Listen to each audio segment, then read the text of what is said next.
In today's video, I'll teach you how to fix no connection error in WhatsApp PC. So if you're facing this error, first of all, what you can do is simply try restarting the WhatsApp app. For that, close the WhatsApp application. Now click on the search icon. Now simply search for WhatsApp over here and click on this option open. Now once you reopen the WhatsApp application, your problem should be fixed. If your problem is still not fixed, what you can do is simply try checking your network connection.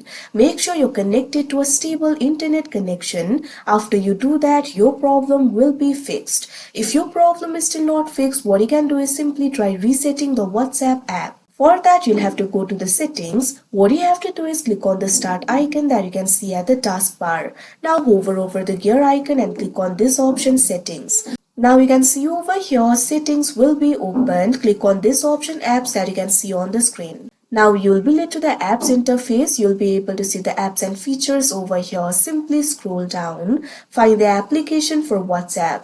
Once you do that, what you have to do is click on it. Now click on this option advanced options that you can see on the screen. Now you'll be able to access the advanced options for WhatsApp. What you have to do is scroll down.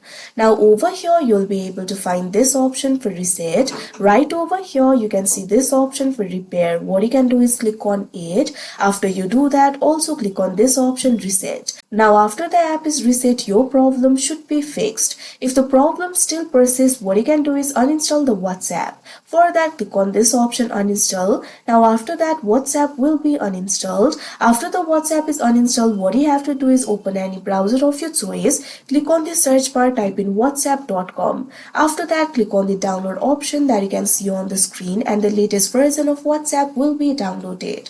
After you do that, open the WhatsApp and your problem should be fixed. So like this, you'll be able to fix your problem. So that is how you fix no connection error in WhatsApp PC. I hope you found this video helpful. Thank you for watching.